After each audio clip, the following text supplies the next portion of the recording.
दोस्तों, आज हम लोग श्री गुरु ग्रंथ साहब जी के बारे में कुछ जानकारी हासिल करेंगे। सिख समुदाय का यह प्रमुख और पवित्र धर्म ग्रंथ है। 10वें गुरु श्री गुरु गोविंद सिंह जी महाराज सिखों को पवित्र धर्म ग्रंथ सौंपकर तथा उनके लड़ लगाकर यह कहकर परलोक चले गए कि अब आपके यही गुरु हैं और जुगों जुगों तक श्री गुरु ग्रंथ साहब ही आपके गुरु रहेंगे।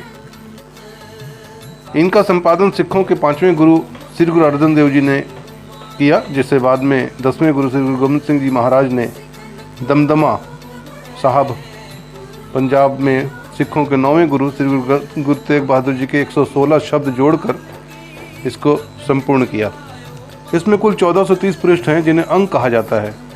30 अगस्त 1604 ईस्वी को सर्वप्रथम श्री गुरु ग्रंथ साहब जी का प्रकाश श्री हरमंदिर साहब अमृतसर में किया गया, जिसे गोल्डन टेम्पल और दरबार साहब भी कहा जाता है।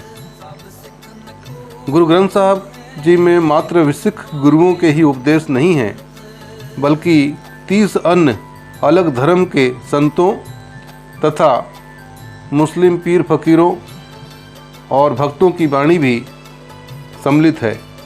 इसमें जहाँ जयदेव जी और परमानंद जी जैसे ब्राह्मण भक्तों की वाणी है, वहीं जाति पाति के आत्महंता भेदभाव से ग्रस्त तत्कालीन हिंदू समाज में हे समझे जाने वाली जातियों के प्रतिनिधि दिव्य आत्माओं जैसे कबीर जी, रविदास जी, नामदेव जी आदि कई भक्तों की वाणी भी सम्मिलित है। पांचों वक्त नमाज पढ़ने वाले शेख फरीद जी के श्लोक भी श्री गुरु ग्रंथ साहब जी में दर्ज हैं। अपनी भाषाई अभिव्यक्ति, दार्शनिकता, संदेश की दृष्टि से गुरु ग्रंथ साहब अद्वितीय है। इनकी भाषा की सरलता, सुबोधता, सटीकता जहाँ जनमानस को आकर्षित करती है, वहीं संगीत के सुरों व 31 रागों के प्रयोग ने आत्मविषयक गूढ़ आध्यात्मिक आदेशों को भी मधुर व सारग्राही बना दिया है। गुरुवाणी के अनुसार व्यक्ति अपने कर्मों के अनुसार ही महत्व पाता है। समाज की मुख्य धारा से कटकर संन्यास में ईश्वर प्राप्ति का साधन ढूंढ रहे साधकों को गुरु ग्रंथ साहब जी ने सबक दिया है और परमात्मा को प्राप्त करने के सही तरीकों और राहों का उल्लेख किया है।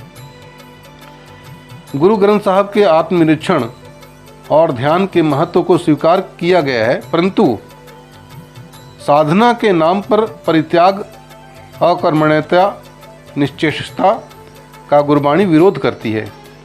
गुरबाणी के अनुसार ईश्वर को प्राप्त करने के लिए सामाजिक उत्तरदायित्व से विमुख होकर जंगलों में भटकने और भूखे प्यासे रहने की आवश्यकता नहीं है।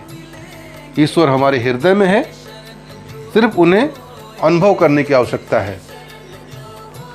गुरबाणी परमात्मा से उपजी आत्मिक शक्ति को लोक कल्याण के लिए प्रयोग करने की प्रेरणा देती है।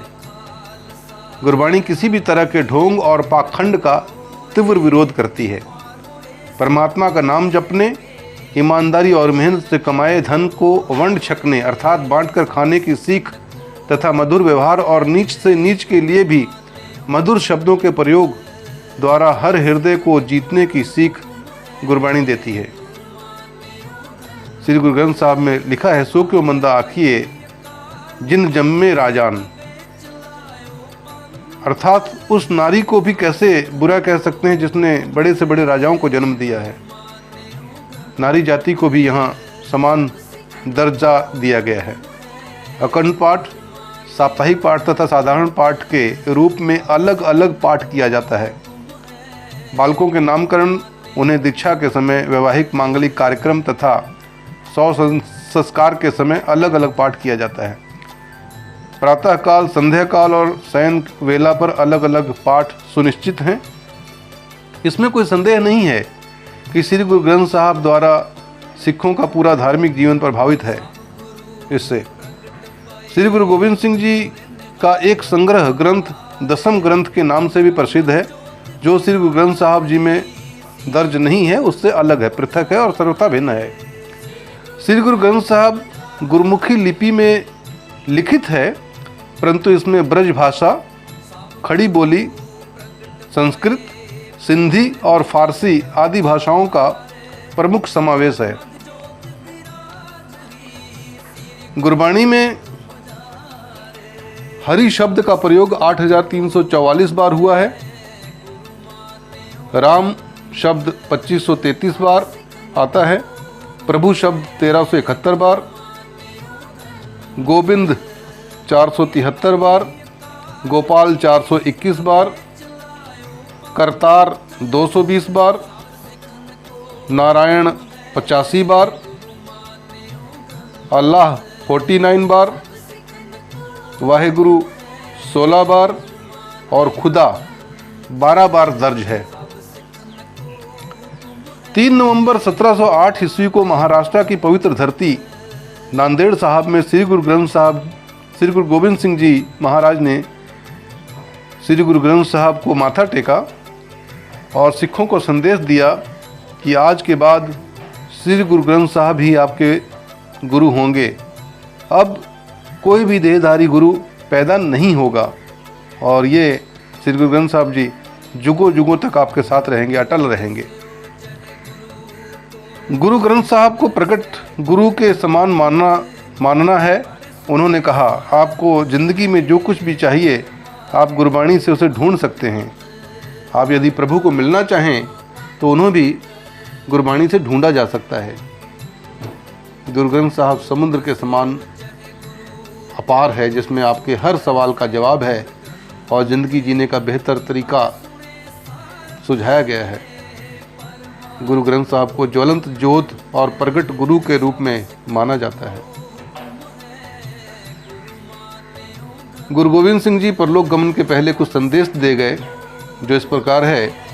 आज्ञा भई अकाल की, तबै चलायो पंथ, सब सिखन को हुक्म है, गुरु मान्यो ग्रंथ। गुरु ग्रंथ जी मान्यो, प्रगट गुरां की देह, जो प्रभु को मिल बोच है, खोज शब्द में लेह।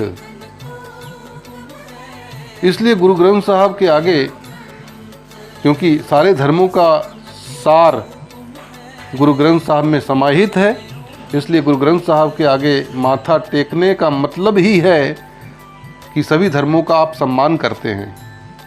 गुरबाणी का हर शब्द हमें मानवता, इंसानियत और भाईचारे का संदेश देती है। दोस्तों, अगर आपको हमारी ये वीडियो अच्छी लगे तो आप इसे लाइक, शेयर और सब्सक्राइब ज़रूर करें। अपने कमेंट्स ज़रूर लिखें ताकि हम आपके लिए और भी बेहतर वीडियो पेश कर सकें। Thank you very much.